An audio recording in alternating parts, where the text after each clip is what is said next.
자, 제막매가 시작할게요.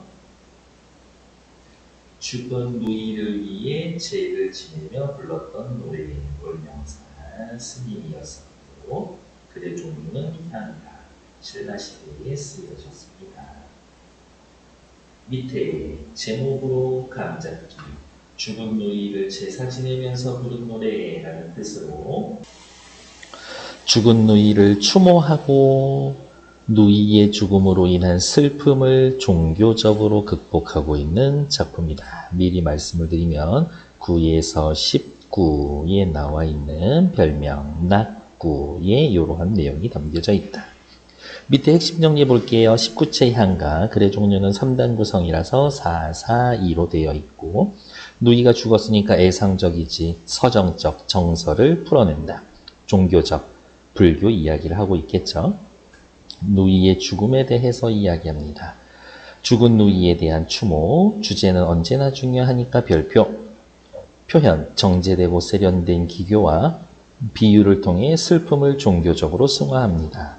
19채 향가의 대표작이고 서정성이 뛰어납니다. 밑에 잠깐 내려오면 19풀이는 다 볼 거니까 일단 패스.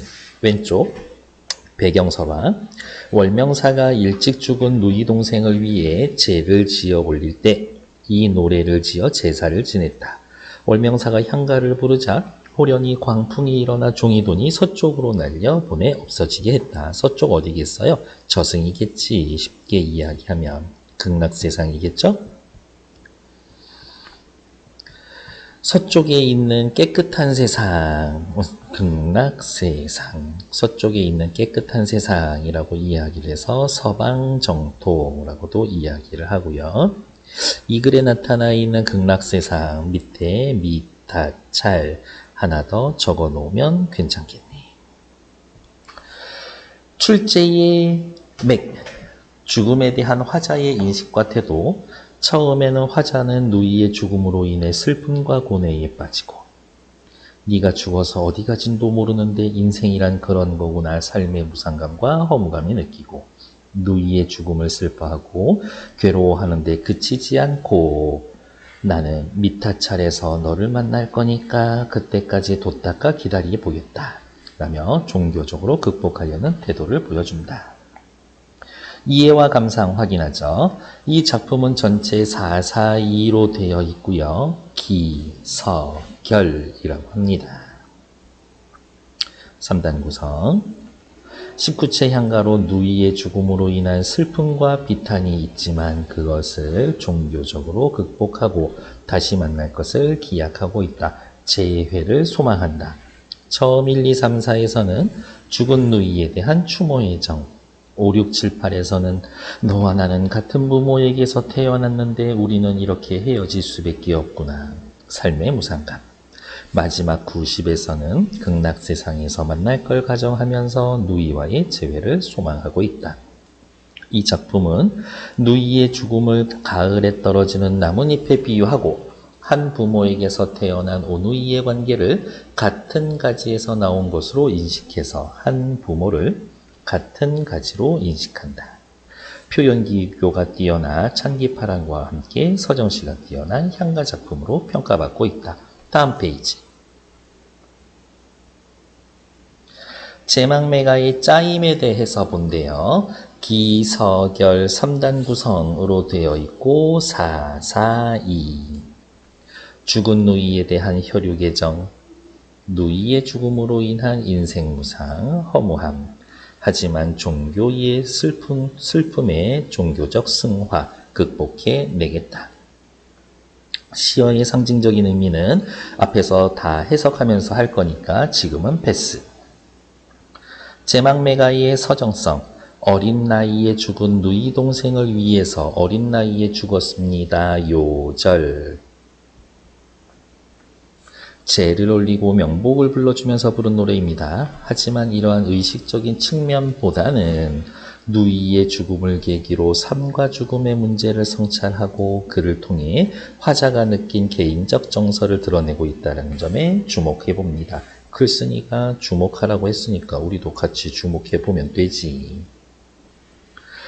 이전까지의 문학이 집단 서사의 서사를 노래한 반면 제막매가는 개인적 정서를 다양한 표현법으로 드러내 본격적인 서정시로서의 모습을 보여냅니다. 집단적 서사를 드러낸 가장 대표적인 노래 못 찾으시면은데요. 구지가 생각하시면 됩니다. 한 걸음 더 나아가 볼까요? 우리는 엄청 잘할 거니까. 19체 향가를 향가의 완성된 형태, 기서결, 3단 구성으로 해서 442 형식으로 드러납니다. 그리고 마지막 두 구는 뭐라고 한다고? 낙구라고 확인한다 그랬죠? 이러한 3단 형식은 이후 시조에까지 영향을 미친 것으로 추정이 되는데 특히 결에 해당되는 낙구 첫머리의 감탄사는 시조 종장의 첫 구에서도 그대로 나타나서 시조와 향가가 형식적으로 유사하구나를 보여줍니다. 그거밖에 없잖아요. 아니지. 시조는 초장, 중장, 종장 3장으로 구성되어 있고 요거를 기서결 3단 구성이라고 보면 되지 않을까? 그래서 형식상 유사하다. 앞부분으로 넘어와서 본문 이제 하러 갈게요. 밑에 해석은 다 보실 줄 안다라고 믿고 있습니다. 본문 들어가죠. 생사 길은 삶과 죽음의 길, 이치는 여기에서의 길은 요렇게 가면 살고 저렇게 가면은 죽고 갈림길의 의미가 있습니다. 이러한 갈림길 앞에 서 있으면 이러한 갈림길은 이에 이샴에, 이에 있음에, 이승에 있음에 머뭇거리고 이 갈림길 앞에서는 누구나 머뭇거리게 되어 있지. 왜? 누구나 인간이라면 죽음에 대한 두려움이 있으니까. 죽음에 대한 두려움. 나는 이제 간다. 큰 따옴표. 라는 말도 못다 이루고 어찌 그렇게 떠나갔습니까? 나는 이제 간다. 라고 말을 해야 되는데 하지 못했었던 건 누구다? 죽은 누이다. 그만큼 갑자기 죽었나 봅니다. 혹은 죽음을 받아들이지 못했나? 뭐 그렇게 볼 수도 있지. 죽은 누이에 대한 혈육애정, 당연히 슬픔이 그 베이스에 깔려 있겠지. 어느 가을 일찍 불어온 바람에 이리저리 떨어질 잎처럼 너와 나는 한 가지, 같은 가지에서 태어났고 나는 네가 가는 곳이 어딘지 모르겠구나. 꽝, 느낌표, 영탄적 어조. 탄식이 담겨져 있고요. 어느 가을 이른 바람에 이리저리 떨어질 잎처럼 떨어진 잎 누구예요? 죽은 누이지.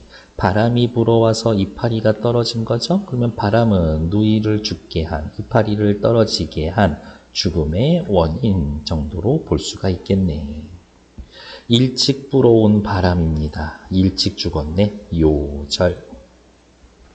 이리저리 떨어질 잎처럼. 그리고 가을이라고 하면 일반적으로 크게 두 가지 이미지, 풍요로움의 이미지, 소멸의 이미지. 근데 여기에서의 가을은 소멸의 이미지를 가지고 있지. 너와 나는 한 가지에서 태어났는데, 한 가지, 같은 부모에게서 태어났는데 나는 누이, 네가 가는 곳이 어디인지 모르겠구나. 한탄, 단식. 같이 살면 뭐하나, 죽으면 영원히 헤어져서 어디에 가지도 못하는데 삶의 무상감, 허무감. 여기까지는 계속 슬프죠.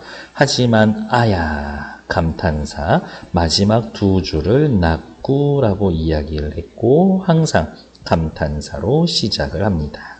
감탄사로 시작을 하여 시상을 집약하고 정서를 강조해 줍니다. 아, 미타찰, 서방정토, 극락세계에서 만날 나. 요 나는 시적 화자, 월명사적. 그러니까 3구에 나타나 있는 나와 9번째 구에 나타나 있는 나를 구분하시라. 슬퍼하고만 있지 않고 돛 닦아 기다리고다. 왜? 내가 돛 닦고 기다려서 너도 미타찰 가고 나도 미타찰 갈 거니까 그때 가서 우리 다시 만나 재회 소망. 기다릴 것이다. 의지적 태도까지. 슬픔의 종교적 승화, 슬픔의 종교적인 극복. 슬퍼만 하고 있지는 않겠다. 가슴 아픈 이야기죠. 하지만 시적 화자의 의지가 드러나 있습니다. 다양한 비유적 표현이 나타나 있는데 바람, 떨어질 잎, 한 가지 요 정도는 분명히 기억해 두시자. 당연히 뒤에 나와 있는 문제는 숙제로 되겠죠. 오케이, 제막매가 수고하셨습니다.